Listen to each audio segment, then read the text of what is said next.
Steph Weaves Tales presents Paxwood, The Haunting of Paxwood House, a paranormal fantasy web serial written and narrated by Stephanie Gildart. Episode 38, How the Cake Gets Made. Adrian Morgan escorted us to the police station, and the cover story came together along the way. It wasn't so much a cover story as the reality minus a few superficial details. Ghost possession would complicate things. So would explaining why vampire lawyer Ryan Hugh was now a pile of ash. Mix Cardoso suggested omitting Ann Holt entirely from the narrative. She's still alive, and she won't let anything tarnish her reputation, Mix Cardoso said. There's no physical evidence to help us pin anything on her, so it would be our word against hers, and she's not above using possession and dark magic to get her way. Putting it all on Hugh gives her an out, a truce. Rowen shook her head. I don't like making truces with demon summoners. Neither do I, but Cardoso's right, Adrian said.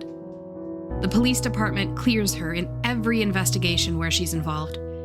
If we want to bring Ann Holtz down through legal means, we'll need irrefutable evidence and an investigator who can defend against magic interference. I barely remember Ann Holtz being there, Char said.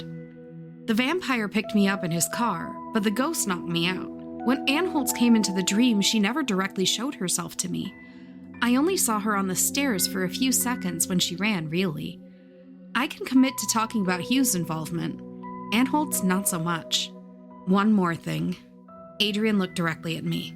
I'm not covering for you. This situation is an exception. Any laws you break, any danger you create for yourself or others, I won't interfere with the consequences. So it was no surprise that when Char's parents and my mother all came to the police station, I lost my car privileges again. I'd told my mother I'd be at Char's house, then told Char's parents I'd go home, and I was clearly in neither place. Trust shattered. But hey, that kiss made it all worthwhile. By the time I finally got home, it was practically time to go to school. Fortunately, my mother wasn't a monster, so she let me stay home. I left Bungle on the sunniest windowsill in my bedroom before I collapsed into bed. She hadn't moved an inch, and I wasn't sure how sentient glass familiars worked. But it felt right to leave her where sunlight could warm her and cast playful rainbows through her crystalline body. Cats loved sunbathing, right? I slept until Saturday, when I awoke to dozens of messages. But the only important message was the one from Char. Maisie's for brunch? I checked the time to make sure that I'd be able to at least get a shower and put on fresh clothes. 10:30 sound good? She sent back a thumbs up. Then, Rowen and Mix Cardoso will be there too. Bungle was still on the windowsill, but she'd changed position, contentedly stretching out on one side, tail curling. You want to come? I asked. She replied with a dismissive purr. My mom doesn't know magic is real, and I don't know how to explain an animated glass cat to her, so stay in the room, please. Bungle purred again. She hadn't enjoyed sunlit naps in a long, long time, and had no intentions of moving from the spot I'd chosen for her, except maybe to pursue the sunlight as it shifted through the day. While I got ready for brunch, I caught up on my other messages and checked the local and regional news. Char's abduction and safe return weren't grisly enough to make the top headlines, but the fact that her assailant was a lawyer working for Silphium garnered some attention. Plus, without an arrest, there was a loose thread for the public to fret over, even though I knew Ryan Hugh would never cause harm to anyone else. I cleared brunch with my mom, then rode to Maisie's diner on my bike. Char was already there when I arrived. Did you see Trisha Ann Holt's apology? She asked as I sat down. Usually I'd sit opposite the table from her, but this time I slipped into the booth beside her. We needed room for two more at the table, and even if we didn't, I wanted to be close to her, and now I didn't have to hide it. I shook my head. Apology, huh? She posted it just after I got here, a couple minutes ago. She passed her phone over to me. On behalf of Silphium Resorts, I want to acknowledge the concerns being expressed by the people of Paxwood, she began, She sat framed at a desk surrounded by professional bookshelves that were so uniform those books had to be fake.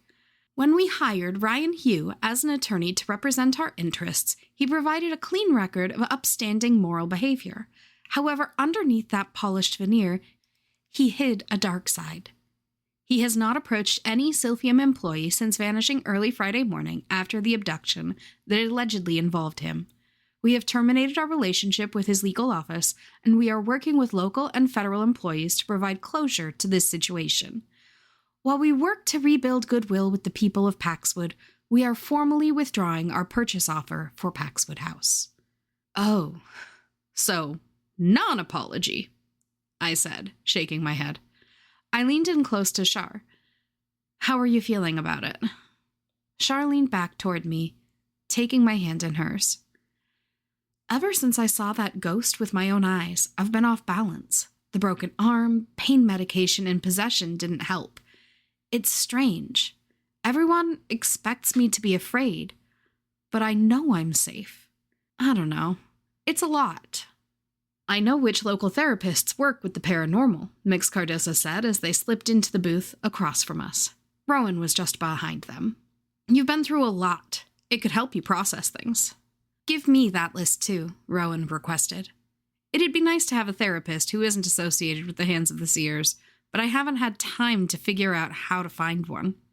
Gladly, Mix Cardosa said. They met Char's eyes. And you?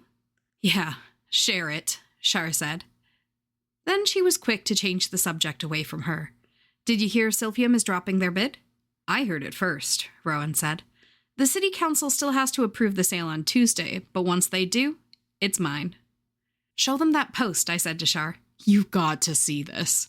Char replayed Anholt's apology for Mix Cardoso and Rowen. She is exactly how I remember her from high school, Mix Cardoso said wryly, shaking their head. She wants all the pity and none of the blame, and she'll weasel her way out of every consequence. If she goes back into Paxwood House, the ladies will immediately sacrifice her to their demon lord. So that's one consequence she won't escape, I said. Both Rowen and Mix Cardoso shot me with inquisitive looks. So I went into a more detailed explanation of the events of the dream, prompting Char to fill in what she knew. That's why she ran like a rat fleeing a sinking ship, Rowen said. We caught up on other little details from that night as we ate our fill of delicious diner breakfast, and Char had her opportunity to ask two actual experts her initial questions about the reality of magic, ghosts, and the paranormal. She had plenty of them, most of them technical and anchored in the research she'd been doing and the supplies she'd been gathering. You've got a knack, Char, Rowen told her. Some people would get lost in the noise between all the fictional stories and the half-truths, but somehow you put together a tactical kit that actually suited the situation, even though you don't have any formal training. You also have potential as an artificer, Mix Cardoso added. A mage who specializes in creating enchanted objects, I mean. Your craftsmanship and attention to detail have always been impressive. If you want to learn how to add magic to the mix, I'd be happy to teach you. I think I'd like that. Char smiled. I crossed my arms, feigning a scowl.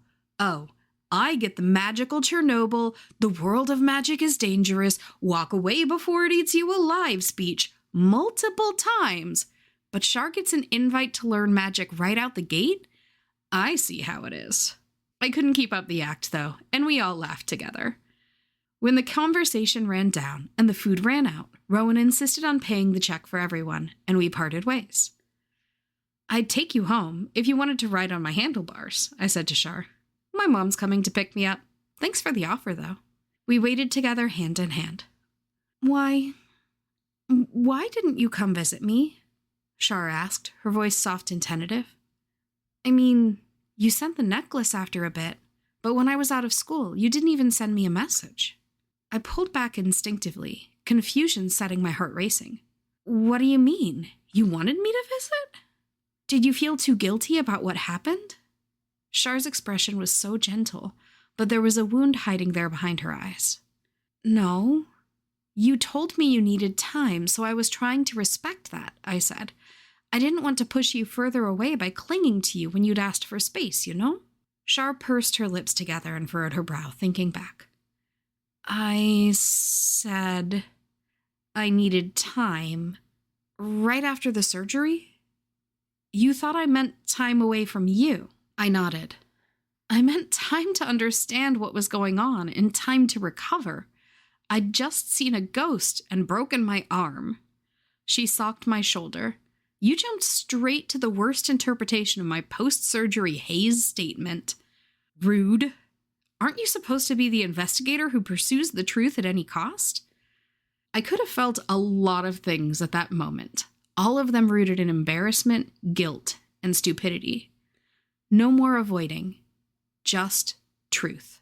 So, on top of everything else, taking you to a haunted house where you broke your arm, sending you a necklace that got you possessed by a demon-worshipping ghost, all that, I also misunderstood and ignored you. I said, Can you forgive me? Only on one condition, Char replied. If you're not sure what I mean, ask. Agreed. Good, because she took a deep, steadying breath. Okay, I think I'm demisexual. I've never really gotten love at first sight fluttery about anyone, and I couldn't pin the idea of loving you down to any one moment. It's like when batter becomes cake. It's not like any one particular moment in the oven when it stops being batter and starts being cake. There's the potential for cake, but it's not cake until it's out of the oven, and even then, sometimes the cake doesn't work out. I love you. The expression tumbled out with the smallest, gentlest laugh. I love you, and I love your cake, and I think I get you. You don't want me to expect you to act romance movie in love because that might not be how you show it. But you want to see where this goes. Yeah? You're not worried or upset? Char asked. I'm 1,000 kinds of feelings, I said honestly. But you're trusting me with a piece of you, and that's a good thing, right? Right, Char agreed, and she relaxed. She looked like she wanted to say something more, but her mom's car appeared right then. I gave her hand a squeeze and let her go. We'd see each other again soon enough. Thank you, listeners, for tuning in. Paxwood, Book 1, The Haunting of Paxwood House, is written and narrated by Stephanie Gildart. That's me. Theme music composed by Human Nature. Visit paxwoodtales.com to read the story as it unfolds.